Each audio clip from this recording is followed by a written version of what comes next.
Cricketer Shakib Al হাসানকে দেশে ফিরিয়ে আনা, জাতীয় দলে আবার ফেরানো, এই ব্যাপারটা ক্রিকেটে চরমভাবে আলোচনায় এসেছে। বিশেষ করে নতুন ক্রীড়া প্রতিমন্ত্রী দায়িত্ব নেওয়ার পরে এই ব্যাপারটা অনেক বেশি আলোচনায় এসেছে।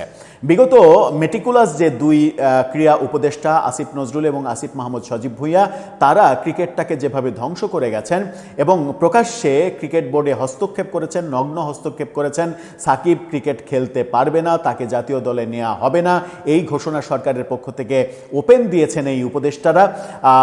ভারতে বিশ্বকাপ খেলতে যাওয়া হবে না, এই ঘোষণা দিয়ে বিশ্বকাপ খেলা থেকে বাংলাদেশের ক্রিকেটারদের, বাংলাদেশের 18 কোটি মানুষকে বঞ্চিত করেছেন। এই ব্যাপারগুলো যখন চলছিল, তারপরে বিএনপি সরকার আসার পরে একটা পরিবর্তন আমরা দেখছি এবং ক্রিকেট বোর্ডেও যে একটা বড় পরিবর্তন হবে সেই ব্যাপারটাও আমরা দেখছি। এরই মাঝে একটা তদন্ত হয়েছে, সাকিবকে ফেরানো হবে কি হবে না এই আলোচনা যখন তুঙ্গে, তখন সাকিব আল হাসান ডেইলি স্টারের সঙ্গে একটা সাক্ষাৎকার দিয়েছেন এবং সেই সাক্ষাৎকারে ক্রিকেট নিয়ে যেমন কথা বলেছেন, তেমনি রাজনীতি নিয়েও কথা বলেছেন।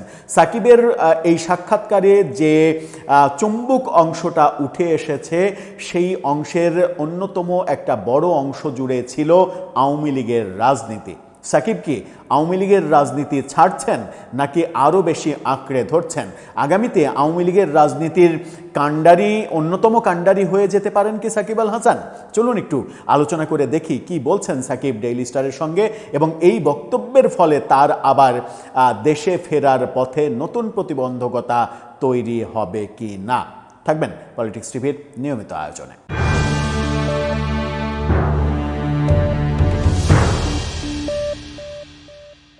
দর্শক, বলছিলাম সাকিব আল হাসানের কথা। তার আগে একটি মানবিক কথা বলতে চাই।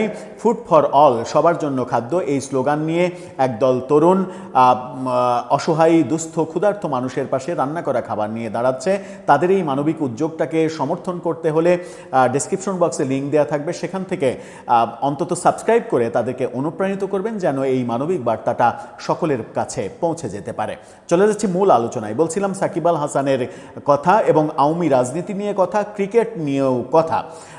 সাকিব আল হাসান যে কথাগুলো বলেছেন, অনেক বড় সাক্ষাৎকার নিয়েছে ডেইলি স্টার, সেখানে অনেক কথা তিনি বলেছেন। ক্রিকেট নিয়ে বলেছেন, রাজনীতি নিয়ে বলেছেন, বর্তমান সময় নিয়ে বলেছেন, বর্তমান সরকার নিয়ে কথা বলেছেন, বিগত সময়ে তার সঙ্গে কি হয়েছে সেগুলো নিয়ে কথা বলেছেন।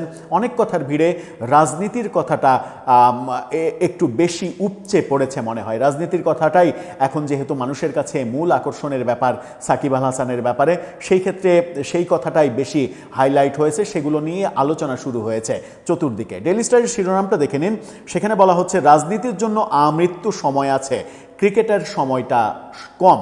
অর্থাৎ রাজনীতি করার তিনি আমৃত্যু সময় পাবেন, ক্রিকেটের সময় আর বেশি নেই, কারণ তার বয়স অলরেডি 39 বছর। সুতরাং ক্রিকেটের সময় কিন্তু আর বেশি তার হাতে নেই। হয়তো বড়জোর 1 বছর 1.5 বছর ক্রিকেট খেলতে পারবেন, কিংবা ফ্র্যাঞ্চাইজি ক্রিকেট হয়তো আরও 2-3 বছর খেলার চেষ্টা করে যাবেন।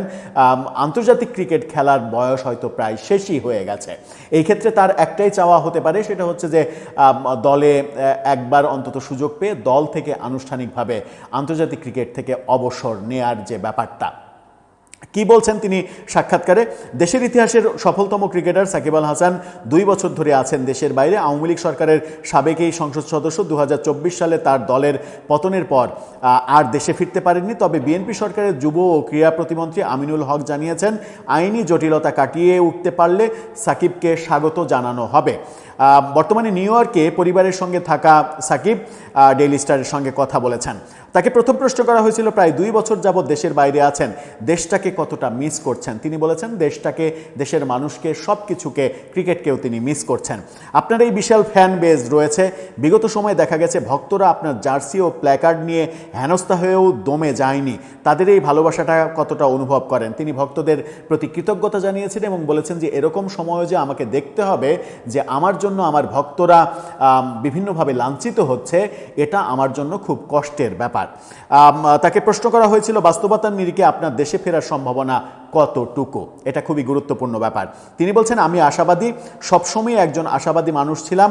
আইনি প্রক্রিয়াগুলোর কাজ শুরু হয়েছে, এখন যত দ্রুত সম্ভব আমি সমাধান করতে পারি, না হলে হয়তো সময় লাগবে, কিন্তু আমি চেষ্টা করেছি দ্রুত যেন সমস্যাগুলোর সমাধান করতে পারি। এখন বিষয়গুলো যত দ্রুত সমাধান করা সম্ভব হবে তত দ্রুতই দেশে ফিরতে পারবো। বিসিবি বা সরকারের ক্রীড়া মন্ত্রণালয়ের সঙ্গে আপনার যোগাযোগ হচ্ছে কিনা সেই প্রশ্নের উত্তরে তিনি বলেছেন যে বিসিবির সঙ্গে তার যোগাযোগ হচ্ছে, বিসিবির মাধ্যমেই সরকারের সঙ্গে যোগাযোগ হচ্ছে। আন্তর্জাতিক ক্রিকেটে ফেরা নাকি বিদায়ী ম্যাচ খেলে অবসর নেওয়া, আপনার উদ্দেশ্য কি, সেই ব্যাপারে তিনি বলেছেন যে আসল উদ্দেশ্যটা, প্রথম উদ্দেশ্য দেশে ফেরা, তারপরে ওই ভাবনাগুলো ভাবা যেতে পারে, নানাভাবেই তিনি ভাববেন। বিসিবি ঠিক কোন পথে এগুলে আপনার সুবিধা হয় এই প্রশ্নের উত্তরে বলেছেন যে আইনি প্রক্রিয়াগুলো যদি বিসিবি হ্যান্ডেল করতো তাহলে ব্যাপারগুলো আরও সহজ হতো। বর্তমান বিসিবিতে এক ধরনের অস্থিরতা রয়েছে, এই পরিস্থিতিতে যোগাযোগ রক্ষা করাটা কিংবা কার সঙ্গে যোগাযোগ হচ্ছে, তিনি বলেছেন যে কোনো ব্যক্তির সঙ্গে যোগাযোগ না, বিসিবির সঙ্গে আমার যোগাযোগ হচ্ছে, সেই ক্ষেত্রে ফর্মাল ব্যাপারই আমি আগাচ্ছি। বর্তমানে বাংলাদেশের ক্রিকেট এবং বিশ্বকাপ খেলতে না পারা সতীর্থদের সঙ্গে এই ব্যাপারটা নিয়ে কথা হয়েছে কিনা, কিংবা এই ব্যাপারে তাদের মনোভাব কি, এই ব্যাপারে সাকিব বলেছেন যে এটা খুবই কষ্টের ব্যাপার, যে কোনো ক্রিকেটারেরই বিশ্বকাপ খেলতে না পারাটা অত্যন্ত কষ্টের ব্যাপার। এমন ক্রিকেটারও হয়তো আছেন যিনি পরের বিশ্বকাপে আর চান্স পাবেন না কিংবা খেলা হবে না, হয়তো এটাই তার প্রথম বিশ্বকাপ ছিল, জীবনে আর বিশ্বকাপই খেলা হবে না, এই কষ্ট তো থাকবে। খেলোয়াড়রা এই ঢাকা প্রিমিয়ার লিগ মানে সবথেকে গুরুত্বপূর্ণ প্রশ্নের দিকে যায়, সেটা হচ্ছে যে আপনার মানে রাজনীতিতে নামলেন, সংসদ সদস্য হয়েও বেশি দিন কাজ করতে পারলেন না, আগামীতে আবার কাজের পরিস্থিতি পাবেন? এই প্রশ্নের উত্তরে তিনি বলছেন যে রাজনীতি তো ধরেন আমৃত্যু করা যায়, রাজনীতিতে অনেক সময় আছে, যেটা সময় নেই সেটা হলো ক্রিকেট, এটা আগে ঠিক করার চেষ্টা করছি। আর রাজনীতি যেটা বলছেন, আমি মনে করি রাজনীতি একটা বড় প্ল্যাটফর্ম যেখান থেকে বড় ধরনের পরিবর্তন আনা সম্ভব। যদি আমি মানুষের জন্য কিছু করতে পারি তবে সেটা আমার ভালো লাগবে এবং সেই আশা আমার এখনও আছে, সব সময় থাকবে। পরিস্থিতি সব সময় একরকম থাকে না, পরিবর্তন আসে। আমি আশা করছি ভবিষ্যতে একটি স্বাভাবিক অবস্থা ফিরে আসবে যেখানে সব দল সমান সুযোগ পাবে এবং জনগণই সিদ্ধান্ত নেবে তারা কাকে চায়। আমি আশা করছি ভবিষ্যতে ভালো কিছুই হবে। সব মিলিয়ে রাজনীতি নিয়ে যে কথাগুলো তিনি বলেছেন সেই কথাগুলোর মোদ্দা কথা যেটা হচ্ছে যে এতক্ষণ আরও বড় সাক্ষাৎকার, এতক্ষণ কয়েকটা পয়েন্ট, উল্লেখযোগ্য পয়েন্টে আপনাদেরকে ধরিয়ে দিলাম যে সাক্ষাৎকারটা কেমন হয়েছে। রাজনীতি নিয়ে মূলত তিনি যেটা বলতে চেয়েছেন সেটা হচ্ছে তিনি রাজনীতি করবেন, যখন সুদিন আসবে, সময় আসবে, তার দল যেদিন ফিরবে সেদিন তিনি আবার রাজনীতি করবেন এবং রাজনীতিতে সক্রিয় হবেন। এই যে একেবারে সাফ কথা বলে দিলেন, অর্থাৎ আওয়ামী লীগের রাজনীতিকে তিনি গুড বাই জানাচ্ছেন না, তিনি ক্রিকেটের পরে রাজনীতিটাই করতে চান যদি রাজনীতি করার সুযোগ পাওয়া যায়। এই যে কথাটা বললেন, এই কথার কারণেই তার বাংলাদেশে ফেরাটা কিংবা জাতীয় দলে ফেরাটা আরও কঠিন হয়ে যাবে কিনা সেটা একটা বড় প্রশ্ন। সাকিব আল হাসান কি ঠিক সময়ে ঠিক কথাটা বললেন, নাকি আরেকটু কৌশলী হলে ভালো করতেন? রাজনীতির এই কথাগুলো কৌশলে এখন এড়িয়ে যাওয়াই কি তার উচিত ছিল? তার জন্য মঙ্গল হতো। কারণ এখন যদি বিএনপি সরকার মনে করে ও তো আওয়ামী লীগের রাজনীতি নিয়েই আছে, আওয়ামী লীগই করতে চায়, সুতরাং তাকে তুমি, আমিনুল হককে হয়তো কেউ বলতে পারে, তাকে তুমি দেশে ফিরিয়ে এনে জাতীয় দলে খেলানোর ব্যাপারে এত উৎসাহী হচ্ছ কেন? সে তো রাজনীতি কিংবা শেখ হাসিনাকে ডিজোন করছে না, সে তো রাজনীতিই করতে চায়।